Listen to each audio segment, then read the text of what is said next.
Hello and welcome to Growing Pains, the marketing podcast for parent and baby brands who want to grow and get more consistent sales, but without the overwhelm of feeling like you have to be online 24/7. I'm Sophie, your host and a Facebook and Instagram ad strategist who specialises in parent and baby brands, as well as a mum of two girls. Join me each week as I, alongside some wonderful guests, share practical tips and advice about how you can use and combine marketing strategies to get more impact for your effort. A quick warning before we start, I can get a little bit sweary, so just be careful of any little ears listening along. So today I'm thrilled to be here with Catherine from Resilient Retail Club. Catherine is a small business retail expert, a Forbes.com contributor on the subject of starting and scaling a product business, a judge of the Good Retail Awards, on the editorial board of Modern Retail, features as an expert commentator in national newspapers and radio, and is a frequent writer and speaker on the retail industry at various trade shows and industry-led events across the country. She is the definition of an expert on retail, and I'm absolutely thrilled to have her here with me today to talk all about growing your sales in 2022. So Catherine, welcome to the podcast. Thank you so much for having me. I am thrilled you're here. That is the official intro, but let's talk a little bit more about you before we get stuck in. So what's your work, family, life setup and everything? Yeah, well, I am very fortunate to work from home. I live in South East London with my husband, my 14-year-old, my 11-year-old, and my crazy cat. Oh, lovely. I started my own business in 2018 because I had done a decade as a full-time working mother. So after my children were born, I had my maternity leave, but then I went back and I worked full-time, full thing, dropping them off at the breakfast club before the breakfast club, running to the train station, commuting into London, running back to pick them up from the after school pickup, the whole thing. Did that for 10 years. Oh my gosh. I think that is you lasted a lot longer than a lot of people, I think. It gives me palpitations just thinking about that rushing back. Am I going to make it? Am I going to get charged for the extra 10 minutes? Am I going to be late? Getting the late fees and then you're always the last one to pick me up. And the time that I went to the school to pick my daughter, I had a day off and I picked my daughter up from this class and the teacher said to me, who you here to pick up? And I was like, oh, bless. My own child. My own child, yes, I'm the mother. I just don't make it very often. So I did all of that, and I think just ultimately we got to a point where it was just exhausting. My husband also works full-time, works in the city, long commute, the same thing. So it was sort of a bit like that moment where I'm sure everyone knows it, like the child's sick in the morning and you just look at each other and you're both like, well, I've got this today, and I've got this. So which one of us is going to blink first, type thing. Yeah. So that was to be honest a big driver behind it, but behind starting my business. So now I work from home. I tend to try and really dial it back in school holidays. I tend to really try and have that time. So I'm wrapped up in time to make a nice family dinner and be there when the kids come home. And they're older now as well, so they're both secondary schools. So I no longer have to do that school drop off, which is quite crazy. Yeah. I've still got a lot of years left yet. Mine are only 5 and 18 months. So I'm just at the beginning of that journey. But even so, I'd say, even though that they're that much older, it's been very helpful, my daughter starting secondary school and my son, just to be around in the mornings, help them sort stuff out. And there's always some crisis, like the PE kid gone missing, this kind of thing. So it's definitely really beneficial for me to be able to basically make the business work for me or make the hours work for me. Yeah, absolutely. I think it's so relatable. I think that's why so many of my audience kind of go into it, just because you've just got to fit it around the kids. Yeah. Brilliant. Okay, so now we're going to go on to the really important stuff, the quick fire round, so we can get to know you and what you like really quickly. So we'll start with tea or coffee. Oh, I do like both. I'm going to go with coffee though, because I pretty much have coffee every day and tea most days, but it's always coffee. Yeah, coffee is the non-negotiable. That's what we're starting with. Dogs or cats? Oh, that's a hard one. I mean, I've always had cats. Our cat that we got just after we got married sadly left us a couple of weeks ago, and at the age of Oh, 20, though. I oh mean, my she made it to 20, which is goodness. crazy. And now we have the crazy 1-year-old cat. So I've always had cats. I do love cats, but I do love dogs as well. So I'm going to go with cats, but both really. We've got 2 cats, but I've always said but I am a dog person. Like cats are just a little bit less high maintenance, aren't they? Like at the time of our lives, we were like, yeah, we don't want to not be able to go away. We got them before the kids. So yeah, I've got cats, but I'm a dog person. Bagels or crumpets? Oh gosh. You didn't tell me how hard these were going to be. I know, these are the hard-hitting questions. I think bagels, and specifically my husband's American, and when we go and see my sisters-in-law in New York bagel. Oh my God. Everything bagel, toasted with smoked salmon, just heavenly. And I have actually made bagels. I've made them quite a few times actually. Really? Yeah. It's quite an undertaking, but I it's can quite fun. imagine. You have to boil them and bake them. I've never made crumpets. Wow. I have thought about it though. It just seems a bit, I don't know, not quite sure how that would turn out. And they are pretty good straight from the packet as well, aren't they? So beach or pool? Probably pool, to be honest. Yeah, me too. Not a huge fan of sand, and the sea makes me nervous. Yeah, I am so with you. I like a walk along a beach. Yes. A sort of sunsetty, nice walk along a beach. Yeah. And I really like the pool. And I do not like the sea, especially if you can't see the bottom or touch the bottom. No, totally and if there are big out. waves as well. Yeah, no. And with small kids, I just feel like when we went to the beach with the small kids, I basically just spent my whole time being like, don't drown. Don't drown. Don't drown. Don't eat the sand. Really tight. Hold on really tight to them. Just don't get sucked away by waves. Exactly. Get whisked away. Absolutely, I'm with you. Summer or winter? Oh, I'm going to say summer because I like the lighter evenings and the lighter mornings. I don't really like getting up in the dark fundamentally, but I don't really like really hot weather. None of me and my family were all just not really built for heat, so I don't like it. There's always that week in August where it's ridiculously hot. That I'm not such a fan of, but I'd say in general summer. I do like it when you can go out and you don't have your coat. Yeah, me too. I actually in 2020 gave birth in that week of insane heat, 36 degrees, just casually giving birth. Oh my God, it was horrific. I was saying, I've said weirdly when this question comes up, I've said this a few times now that I do have an ideal temperature, and it's about 23, 24. That's where my vibe is. Once it tips over 24, I'm a bit like, oh no, I'm not interested. But then if it's I don't like it to be too cold either. So. No, I'm the same way. I really like, my favorite weather is really bright sunshine, but not actually hot. Yeah, I agree. Yeah, even today's actually a pretty epic day here. It's I agree. 12 degrees, clear blue skies, brisk, but not freezing. Yeah. I'm living my best life today. Colour or monochrome? Colour. Yeah, me too. All the way. Early morning or late night? Probably early morning, to be fair. Yeah, I quite I'm not a super early riser, but I do, if I've got something to do, I like to get it done in the morning. I like to just get up and get on with things. And I'm not a huge night owl. And I'm definitely not like the last person standing. I'm usually the person who goes when's it time for bed? Oh my God, that's me too. I'm guys, it's 11:30. Should we start thinking about heading off? Because I don't really want to be in bed after 12.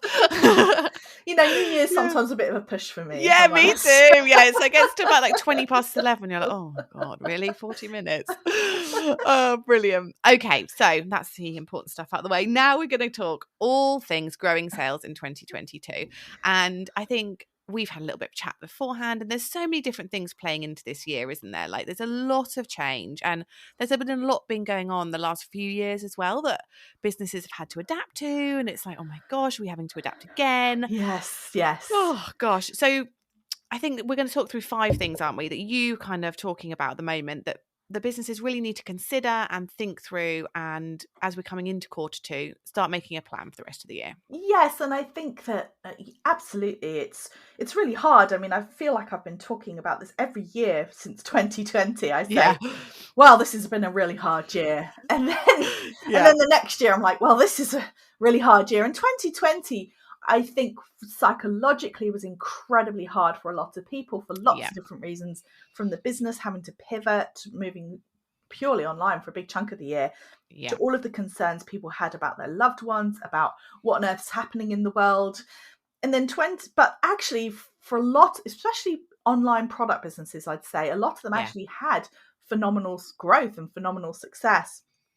And then So many people online buying, weren't there? Like, you're yeah, stuck at home, and it was, I mean, I swear I went through a period of having, like, at least one delivery every day of, yeah, like my husband's like, "Oh, is that your delivery, is it?" I'm like, "Yes, today I've ordered this." Like, and it was just, like, throw money at the problem. Like, "Right, what can we do to entertain the yeah. children? What can we Oh do to yes, do up the yes, house? Right, I'm gonna do a project. I'm gonna redo the lounge, and I want yes. all new stuff." And I'm I going to think learn we to macrame, you know. exactly, yeah, absolutely, yeah. Yeah, It was literally just like, how can we bring stuff to us if we can't get yes, out?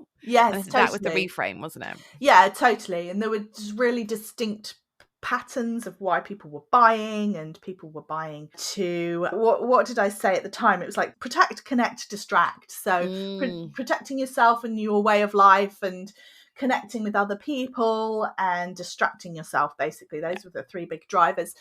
And then 2021 came, and that was just like what happened that year. I mean, yeah, 2021 was so up and down. So it started fairly strong for a lot of people because we were back in lockdown, yeah, and then it was like when the shops reopened, then it there was a real shift. Not just the shops reopening, but also things like hospitality reopening.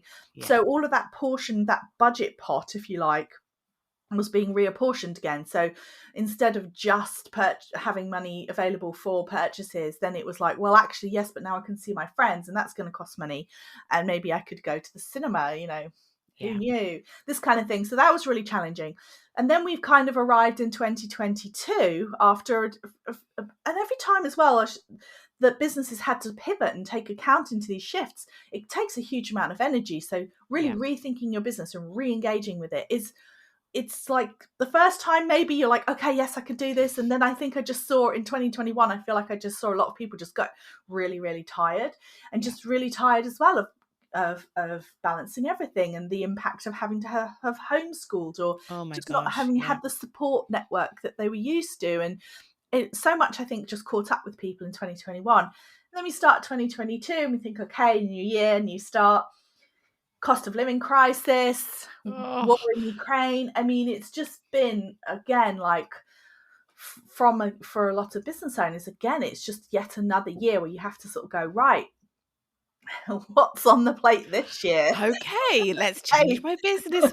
Like, it's the business planning, isn't it? Like, yes, this is what I'm going to do. I'm ramping up, and and I think for a lot of businesses I work with as well, it's like, okay, well, this is what happened this time last year, and yes, it's inevitable, isn't it? And it's like, actually, for the last 3 years, the figures have looked totally different totally every different. year, and it's Yeah, really hard to then plan, isn't it? And yeah. with any kind of certainty. Yes, and the seasonal distribution has been completely different as well. So, one of the things that I tend to do when I do my talks is I quite often will show graphs of things like the different sales pattern by month Mm, from across the retail industry, and basically prior to 2020 it was very consistent. You would see the sales pattern throughout the year, then you'd have the peak at Christmas, and it would just be very uniform year on year on yeah. year. And then 2020 and Oh my gosh. 2021, it's just like looks a bit like someone dropped spaghetti on it. It's all very much like, oh, well, that month was down, that was up. And Yeah.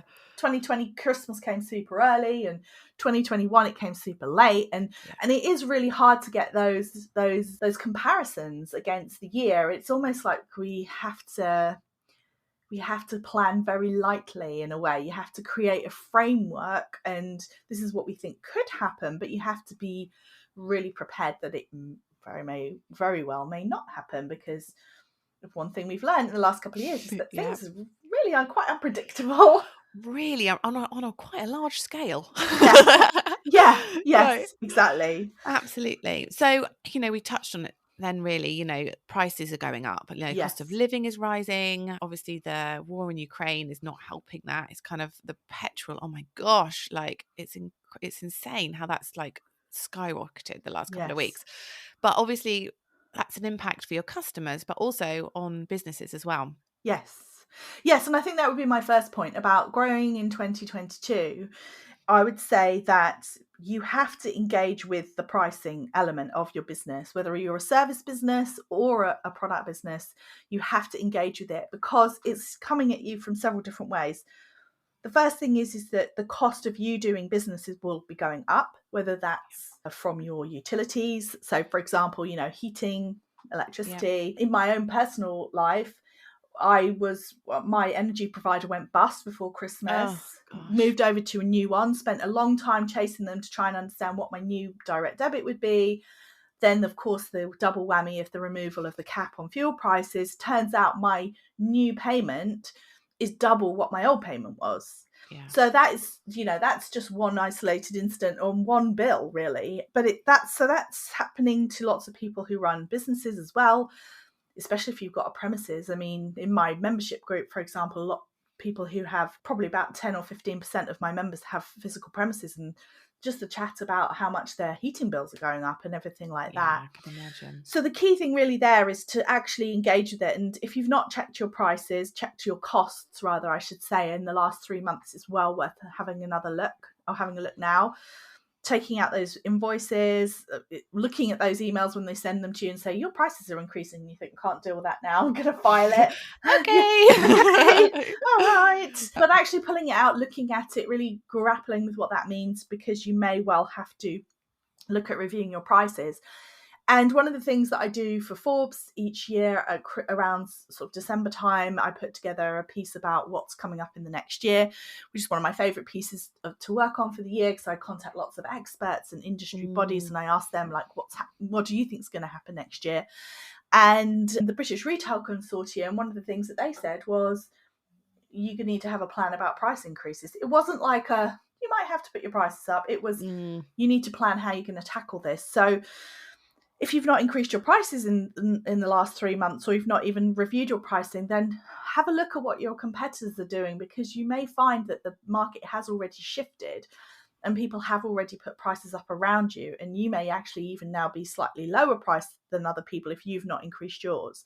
Yeah. So it's worth just taking that into account, making that decision, and then deciding how you're going to communicate it to your customer. Some people are being super transparent and saying, this is what we're doing, this is the price increases. Some people prefer to just put it up without a fanfare. I don't know. I think it depends on your customer. I think you have to make that decision.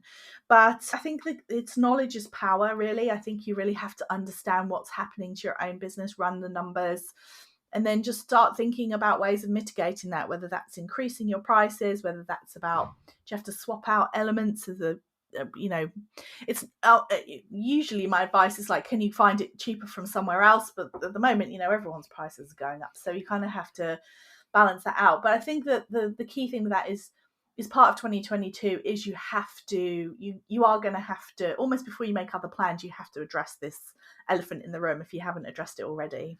Yeah, absolutely. And there's something that's coming up quite a lot for my clients at the moment, is the shipping costs as well. Yes. So really reviewing, like, although it's cheaper to get it made abroad, the lack of consistency, or the ability to be able to confidently know when your product's coming in, the fact that the prices could go up at any minute. I mean, my husband also works in shipping, so I feel like I'm like, oh my god.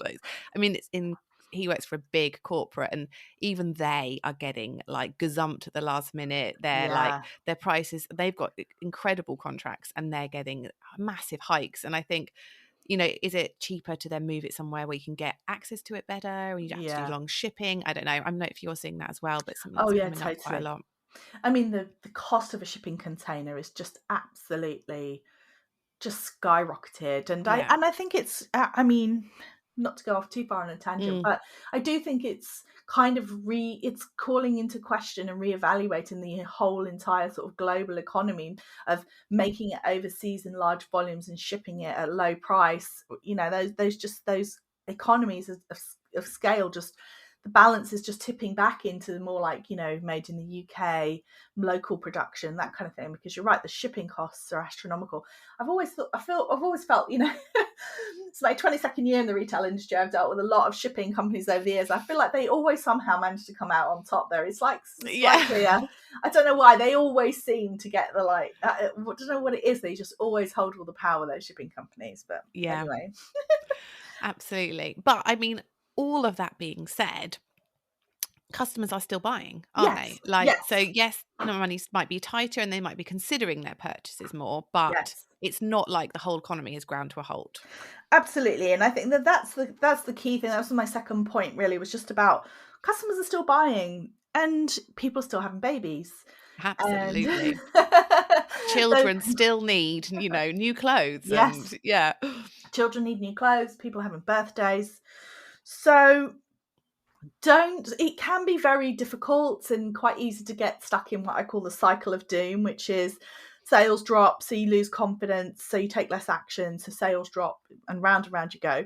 So it can feel like, okay, well, just like pack it all in then because Yeah, prices that's it. going up. This is it. It's just too much. People are concerned about cost of living, but just I think whenever people's overall spending, consumer spending, is very much linked to consumer confidence. Consumer confidence is really linked to the degree of certainty that there is in the world. Anytime there is uncertainty, it's bad for sales, basically. Mm. So, of course, we have a lot of uncertainty. So that does not help things. At the same time, though, people do still have real clear purchase triggers, and I think what we're all called to do as business owners at times like this is to just get even clearer on what those purchase triggers are from our customers, what our customer actually wants, and how we can offer them something, a product or a service that is absolutely perfectly tailored to their need. And the more that we dial into that, then the better we'll be set up for for times like this, because people do still buy, they still have emotional reactions to things that they just really want and they really love, and they still have reasons for it. So where you might see a slight decrease in maybe sort of impulse purchases and that kind of thing, you'll still see the purchases for the occasions, for the birthdays, for the christenings, for Christmas, for Mother's Day, for Yeah. Father's Day. And I think that in a way, almost gifting becomes even more important for us to think about as business owners, because that is really what is going to persuade people to buy. And I always say that at any time when you think about your customer, it's like, imagine they're holding their money in their hand quite tightly, and your job is to talk to them and persuade them to open their hand and give you their money. But at times like this, it's like their hand is clenched like extra tight because of the uncertainty, because of everything else that they're thinking about, because they're thinking about their bills and their mortgages and their fuel and all the rest of it. And so what can you do to really talk to them about what you can offer them, what you've got that will make them unclench their fist and hand it over? They will still do it. People are still spending, people are still buying, but it's just a question of you. I think we're just all called on to be better, which is Yeah. it's not easy when you're tired after a couple of years of really grueling time, Yeah. but it's what we have to do. And it's almost like, I feel like sometimes it's like, getting in physical shape for a race or something like that. If you can get through this, if you can work out how to really dial into what your customer wants at a time like this, you're going to be so fit for when things maybe are a little bit easier and maybe feel like things are easing off a bit more. Yeah, that's such a good point. And I think as well, we're talking about lots of practical things today that you need to like look at and dial into, but mindset is quite big as well, isn't it? And like how you approach these sort of times. Yes, for sure. And I think that there's two different ways that people approach these at any time that there's uncertainty, because there have been crises before. There have been, even during the years that I've been working in the retail industry, I've seen different crises, from the 2008 financial collapse, for example, that had a very similar feel in terms of people just had no idea what was happening. And I was working for a men's suiting company at a time when half of the financial industry was being Oh my made redundant. gosh. Yeah, So of yeah, we course. really saw like pulling on the brakes of a lot Yeah. of things. Yeah. But I think there's always two types of response that you can have. And one of them is like that freeze and fear. Mm, So just thinking, oh my goodness, right, that's it. This is, or like in a way, like, this is it. This is another blow. I just can't take this anymore. And then there's the people who get curious. Okay, what does this actually mean? Are there any opportunities here? And it may sound impossible to say, oh, there'll be opportunities in a year like this, but which people do you think really thought there would be opportunities in a pandemic, that some businesses would flourish in a way that they just couldn't expect. So I think being open-minded is really important at this point as well.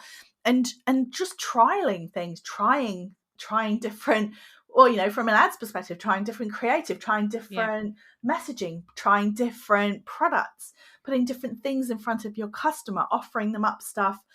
And if that doesn't work, then trying something else. But I think there's two real ways of looking at it. There are the people who find it very, very hard because they feel like it's a personal rejection if their sales drop. Totally get that, because for a lot of us, we're very meshed with our businesses. We're like, we are our business. Yeah. But actually, there's another way of looking at it, which is a more objective, scientific way, which goes, okay, let's say let's just put to one side the idea that it's all my fault. Yeah, I love that. Let's just put that to one side just for a second. Yeah, let's just Yeah. put that over here for right now. I'm not Yeah. saying, I might not revisit it later. Absolutely. Yeah. But let's say I just said it wasn't my fault. Let's look at this from an objective point of view. What can we try? What can we do? What can we just almost like, sometimes when everything's not working, you have to just start throwing other things at the wall and see what sticks. So having I think there's a real marked difference in my mind and how I see people's businesses developed between the type of person who retracts, who kind of goes inwards, who says, right, well, I must have messed this up, or other people are doing way better than me and I'm just doing terribly. And the people that go, okay, that's interesting, that didn't work, what can I try now? And I think that at a time like this, that curiosity and that objectivity is more important than ever. Yeah, no, I totally agree. And I think something we were talking about before as well is like leaning into your customers that you already have, and what are they looking for, and what are they buying, and how can you kind of build those relationships as well. I talk about it a lot in terms of ads. Like, the Yeah. bigger your pool of warm audience, the cheaper your ads and the easier it is to kind of sell to people that already know you. And I think that's something that you talk about quite a lot as well, isn't it? Oh, yeah, for sure. And I think that it's the fact that one of the things that small business owners, and I'm hugely generalizing here, but Mm. one of the things that I'd say small business owners are very guilty of are always looking to get more people, right? Bigger audience. Need to grow my presence. Sometimes I even say to people, like, people will be like, I need to grow my presence. And I'll be like, what does that mean? Yeah. Talk to me a bit more about that. Yeah. It's not about vanity metrics. It's not about number of followers. It's about engagement. It's about Yeah. community. And I think that that's almost like the new brand loyalty, is feeling this sense of community, feeling a sense of fandom, in fact, in a way. Like, you don't need to have that many people who are crazy about what you do to have a successful business. We can think about, I need to have 100,000 followers. Do you? Or do you need to have even 100 people who just are absolutely crazy about what you do? And there's a great essay, and I can't remember who wrote it.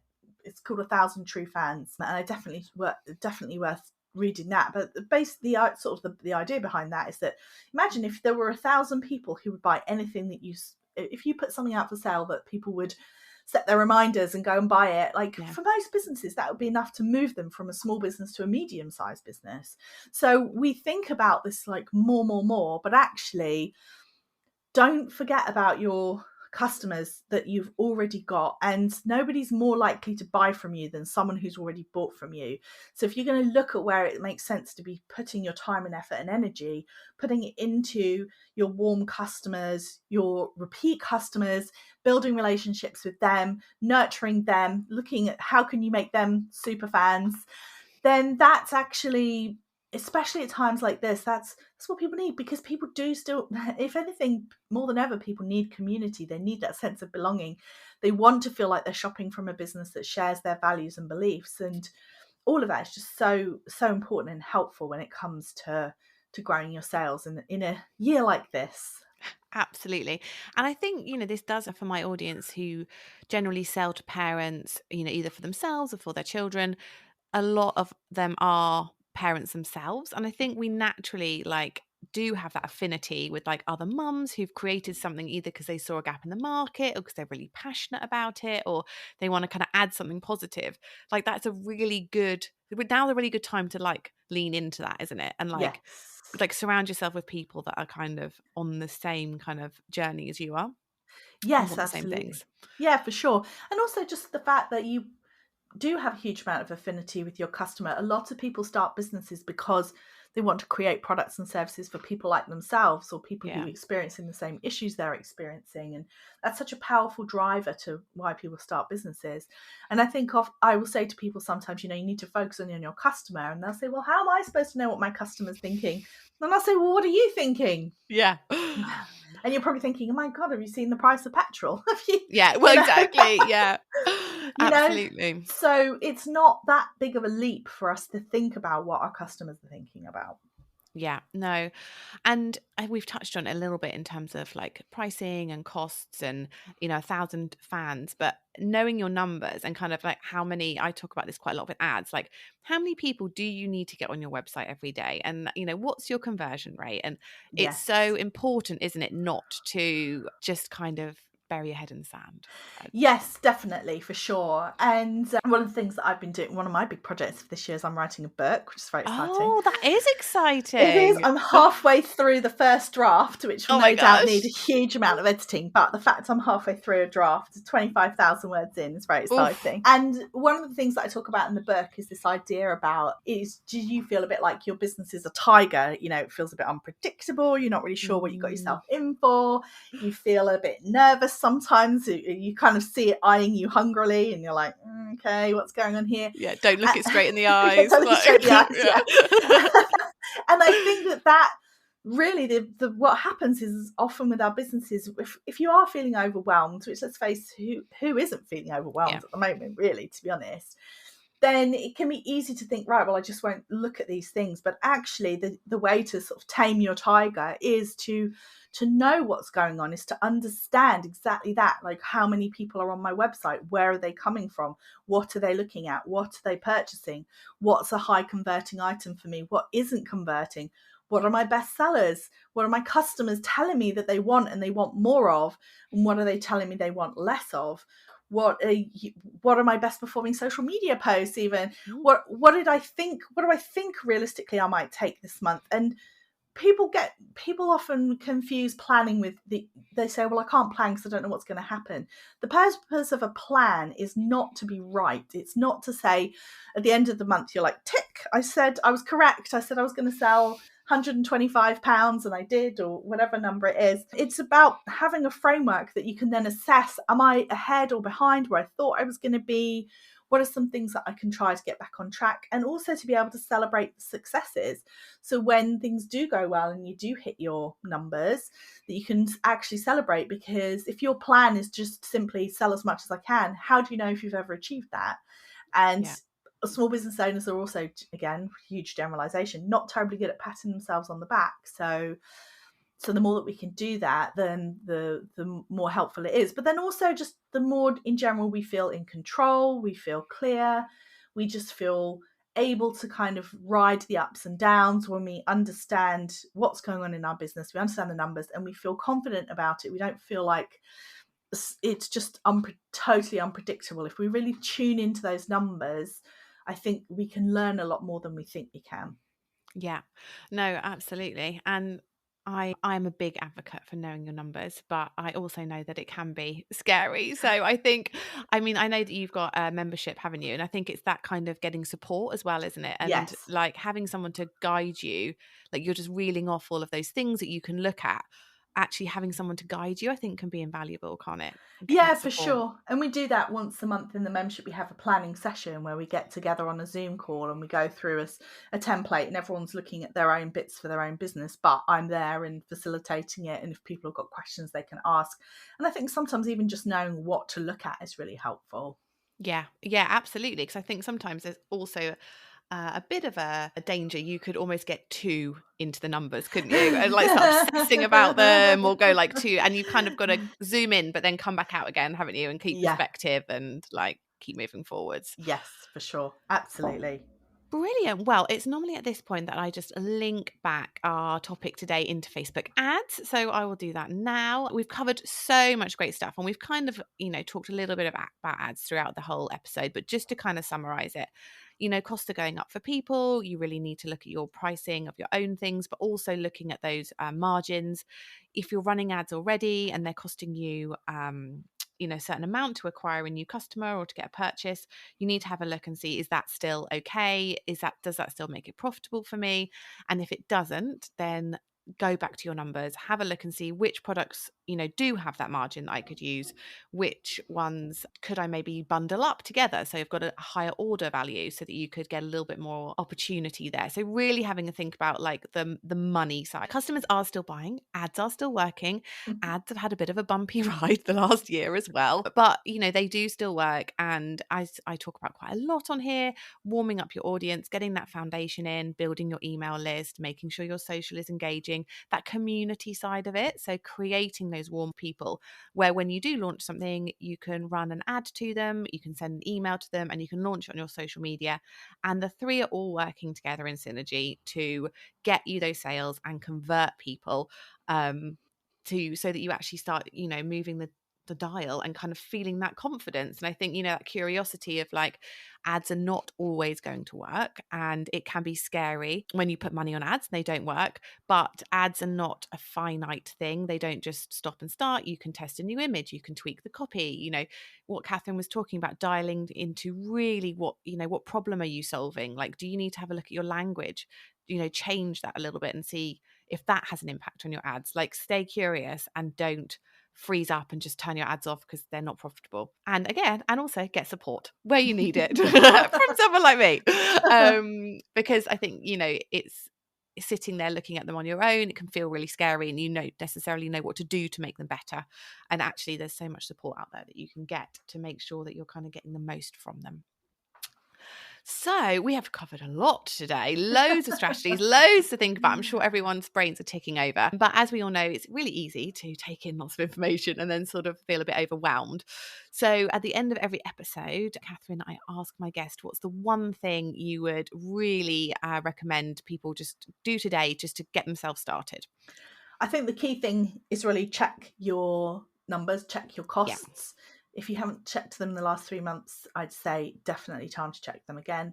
Same thing with the pricing, competitors' pricing. So getting your kind of pricing nailed and reviewed in the current climate is really the key thing. Yeah. Fantastic. Lovely. Well, if you've loved listening to all of Catherine's tips and advice and you want to hear more, the best way to do that is on Instagram, which is at Resilient Retail Club. And if you want to delve into the topic that we've talked about today, so growing your sales in 2022, Catherine has a free talk on her website, resilientretailclub.com/grow2022. And I will put that in the show notes as well. Thank you so much again, Catherine. That was absolutely brilliant. Thank you so much for joining me. Before you go, make sure you subscribe to the podcast so you can receive new episodes right when they're released. And if you have enjoyed these podcast episodes, I'd really love to ask you to leave a review in Apple Podcasts. Reviews are one of the major ways that Apple ranks their podcasts, and it only takes a few seconds, but really does make a massive difference to new people finding me. Thank you again for joining me, Sophie, in this episode of Growing Pains. See you next time.